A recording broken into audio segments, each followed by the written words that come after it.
మరి వారికి వైద్యాన్ని అందించాలనే ఒక ఉద్దేశంతోనే ఆనాటి ముఖ్యమంత్రి కేసీఆర్ గారు దీన్ని శంకుస్థాపన చేసి బిల్డింగ్ నిర్మించి చేతికిస్తే ఇవాళ కాంగ్రెస్ ప్రభుత్వం ఏం చేస్తా ఉన్నది?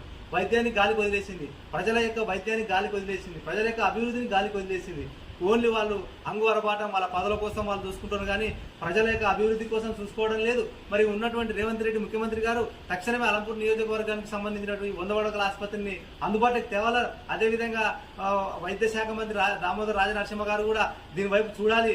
ఎందుకంటే ప్రజలకు వైద్యాన్ని అందించిన ఉద్దేశంతోనే ఈరోజు 100 పడకల ఆసుపత్రి నిర్మిస్తే దీన్ని ఈ రకంగా అంటే నిరూపకంగా అధ్వానమైన స్థితిలో, దీనమైన స్థితిలో ఇది పడిపోయే పరిస్థితికి వచ్చింది. ఎందుకంటే ఈ పరిసర ప్రాంతాలు చూస్తే మొత్తం సర్కార్ చెట్లు, తుమ్మ చెట్లు అన్ని అంత వాతావరణం అంటే పరిశుభ్రంగా లేకపోవడం, ఎక్కడికెక్కడే చెట్లు మలిసి ఈరోజు ఈ బిల్డింగ్ ఒక భూత్ బంగంలాగా తయారైంది.